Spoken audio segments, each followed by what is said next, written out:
नमस्कार माऊली. चला ज्ञानेश्वरीच्या सहवासात. ज्ञानेश्वरी अध्याय 7 मधील 184 ते 194 ओव्यांच्या सहवासात आपण जाऊया. भगवंतांनी आपल्याला स्पष्टपणे सांगितलं की भगवंताचे नाम आणि भगवंतांचे सगुण रूप यावर श्रद्धेने, प्रेमाने, निष्ठा ठेवून भक्ती करणाऱ्या साधकांना अधिभूत, अधिदैव, अधियज्ञ आणि इतर सर्व गोष्टी सगुण परब्रह्म रूपातच दिसतात. अशा साधकांच्या चित्ताला भौतिक, वैषयिक व अशाश्वत गोष्टींचा स्पर्शच होत नाही आणि त्यामुळे देहाच्या निर्याणाच्या समयी त्यांच्या ठिकाणी व्याकुळता नसते. माऊली हो, ह्याचा अर्थ असा की आपलं मन जेवढं भौतिक गोष्टींमध्ये रमलेलं असेल तेवढी व्याकुळता जास्त. आता ह्यापुढे ज्ञानोबारायांनी भगवंत आणि अर्जुनाच्या मनातले भाव असे काही सुंदररित्या टिपलेत की ते भाव टिपून ते शब्द आपल्या श्रवणाच्या झोळीत त्यांनी टाकलेले आहेत. हे सुद्धा माऊलींचे शब्द, माऊलींचीच उपमा. बघू तर ज्ञानोबाराय काय म्हणतात. एरवी तरी जाण ऐसे जे निपुण, तेची अंतःकरण युक्त योगी. अशा प्रकारे ज्यांनी अनुभवाच्या आधाराने मला जाणलंय तेच युक्त, त्यांनी अंतःकरण मला देऊन टाकलं म्हणून अंतःकरण युक्त असे ते योगी होत, असं तू समज, असं भगवंत अर्जुनाला सांगतात. तव इये शब्द कुपिके तळी, नोडवेची अवधानाची अंजुळी, जे नावेक अर्जुन तये वेळी मागांची होता. ज्ञानोबाराय इथे अर्जुनाची मनस्थिती, त्याचं निरीक्षणच जणू करतायत आणि ती मनस्थिती आपल्या समोर प्रगट करतायत. ते म्हणतात, श्रीकृष्णांच्या मुखातून ही जी शब्दांची धार पडत होती, त्या धारेखाली अर्जुन आपल्या एकाग्र चित्ताची ओंजळ धरू शकला नाही. बघा काय भाव प्रगट केलाय. नोडवेची अवधानाची म्हणजे लक्ष, एकाग्रता, ह्याची अंजुळी म्हणजे ओंजळ धरू शकला नाही. कारण का? जे नावेक, कारण अर्जुन तये वेळी, त्यावेळी थोडासा मागेच राहिला होता. जणू ह्याचा अर्थ असा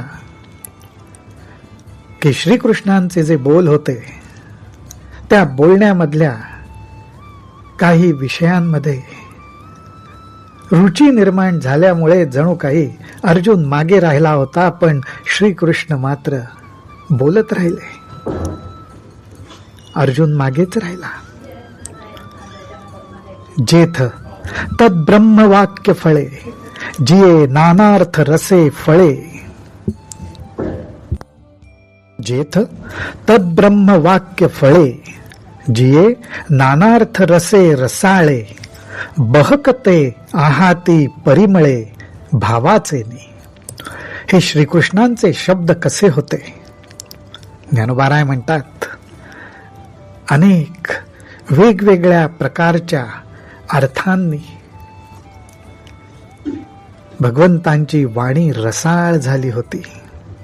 त्याचबरोबर त्या वाणीमध्ये भक्तिप्रेमाचा सुगंध होता. अशा प्रकारे तद्ब्रह्म म्हणजेच ब्रह्माचा निर्देश करणारे, परब्रह्म स्वरूपाची ओळख करून देणारे अनेक वाक्य आणि अशी वाक्यरूप फळ त्या बोलण्यामध्ये होती, हे ज्ञानोबाराय आपल्याला सांगतायत. थोडक्यात ही वाक्य ब्रह्मार्थ, ब्रह्मरस, भक्तिभाव यांनी भरलेली जणू काही वाक्यरूपी फळं आहेत. सहज कृपा मंदा निळे, कृष्ण द्रुमाची वचन फळे, अर्जुन श्रवणाची खोळे, अवचित पडिली. आणि काय होतंय ते ज्ञानोबाराय बघतायत. ज्ञानोबाराय म्हणतात, ज्याप्रमाणे सहज जरासा वारा सुटावा आणि त्या वाऱ्यामुळे झाडावरची पिकलेली फळं अलगद खाली पडावीत, त्याचप्रमाणे भगवंताची कृपा हाच तो वारा, आणि त्या वाऱ्यामुळे भगवंतांच्या मुखातून जी वाक्यरूप फळं बाहेर पडत होती ती कुठे पडली, तर अर्जुनाच्या श्रवणरूपी झोळीत पडली. काय वर्णन आहे, काय सुंदर कल्पना आहे. माऊली हो, असं वाटतं की जेव्हा आपण संतांच्या सहवासात जातो, संतांच्या वचनांच्या सहवासात जातो, त्यावेळी आपली सुद्धा हृदयाची झोळी, कानांची झोळी अशीच तयार ठेवावी की त्यातला सुद्धा भावार्थ त्या झोळीत अलगद पडेल. तिये प्रमेयाचीच हो का वळली, की ब्रह्मरसाच्या सागरी चुबुकळिली, मग तैसीच का घोळिली परमानंदे. ही फळं कशी होती, तर ही फळं सिद्धांतानी बनली होती. त्याच्यामध्ये सिद्धांत होता, त्याचबरोबर जणू काही ब्रह्मरस, ब्रह्मरसामध्ये ती बुडवली होती. आणि हा ब्रह्मरस नुसता नाही, तर ब्रह्मरसाचा समुद्र, त्या समुद्रामध्ये ही फळं बुडवली होती. आणि एवढंच नाही, तर ती परमानंदामध्ये घोळलीही होती.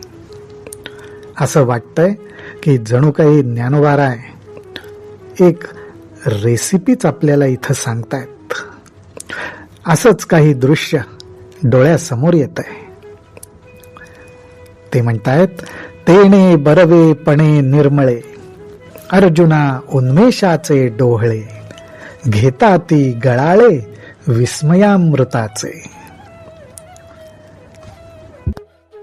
अर्जुनाला सुद्धा ही फळं पाहून त्याच्यातला रस चाखण्याचे डोहाळे निर्माण झाले.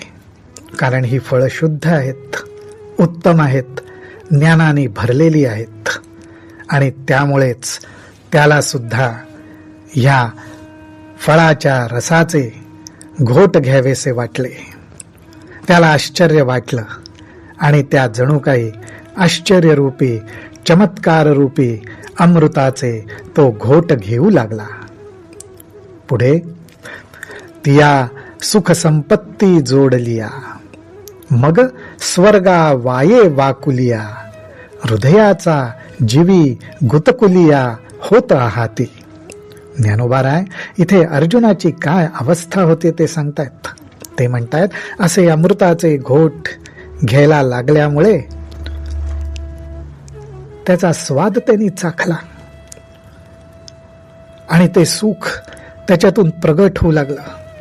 त्याला इतकं सुख व्हायला लागलं की त्याला स्वर्ग सुख सुद्धा कमी वाटायला लागलं. तो जणू काही स्वर्ग सुखाला सुद्धा वेडावून दाखवू लागला. आणि त्या आनंदाने, त्या सुखाने त्याच्या हृदयात जणू काही गुदगुल्या होऊ लागल्या. असं हे वर्णन आहे. ऐसे वरचिलीची बरवा, सुख जावो लागले फावा, तव रसस्वादाचिया हावा, लाहो केला.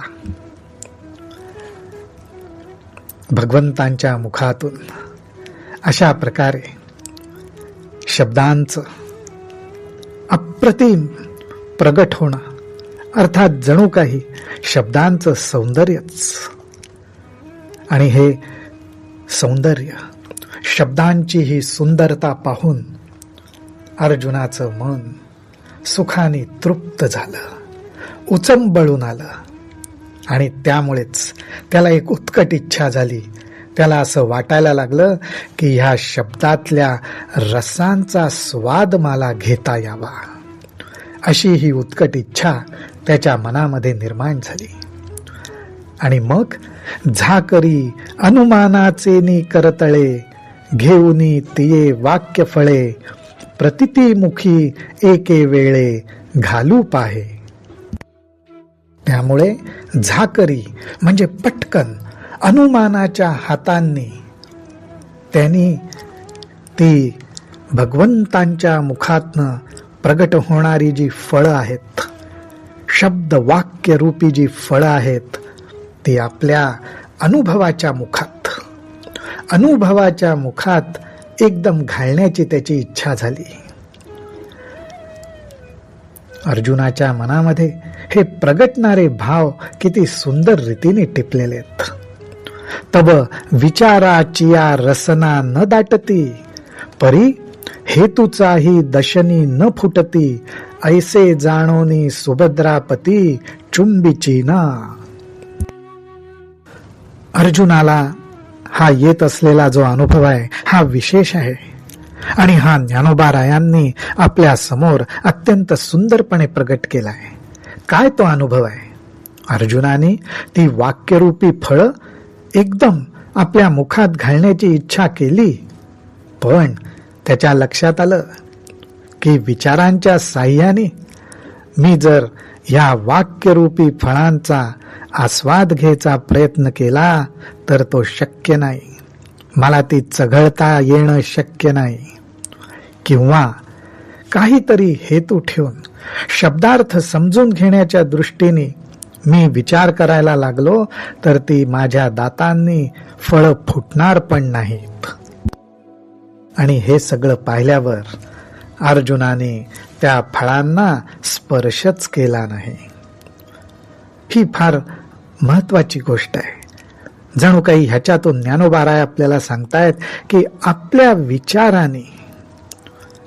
विचाराने ब्रह्मस्वरूप जी वाक्य आहेत त्यांना फळ म्हटलेत, ती आपल्याला चघळता येणार नाही. काही हेतूच्या दातांनी ती फोडायला आपण लागलो की ती फोडून त्यातला रस चाखू तर तेही आपल्याला शक्य होणार नाही. थोडक्यात आपल्या बुद्धीच्या बळावर हे शक्य नाही. हे आपण पण ध्यानात ठेवलं पाहिजे. अशी अवस्था झाल्यामुळे आता अर्जुन मग चमत्कारला म्हणे, ये जळींची मातारांगणे, कैसा झकविलो असलगपणे अक्षरांचेनी. अर्जुन एकदम सावध झाला. त्याच्या लक्षात आलं आणि तो म्हणतो की अरे, खरं पाहिलं तर ही भगवंताची वाक्य नव्हेत जी मी ऐकतोय, जी माझ्या कानावर पडली, तर ती जणू काही आकाशाच्या एकावर एक रचलेल्या घड्या आहेत, तारांगण आहेत. म्हणजे जणू काही पाण्यात पडलेलं ताऱ्यांचं प्रतिबिंबच बघितल्यासारखं आहे आणि त्या प्रतिबिंबाचा आनंद आपण घेत होतो असं जणू काही त्याच्या लक्षात आलं. भगवंतांच्या मुखातून प्रगट होणारे शब्द आणि त्याच्या मागचा भावार्थ आपल्या लक्षात आला नाही, म्हणून मी कसा फसलो गेलो हे त्याच्या लक्षात आलं. आणि ह्यामुळेच अर्जुन मनामध्ये थक्क झाला. रामकृष्ण हरी, रामकृष्ण हरी, रामकृष्ण हरी.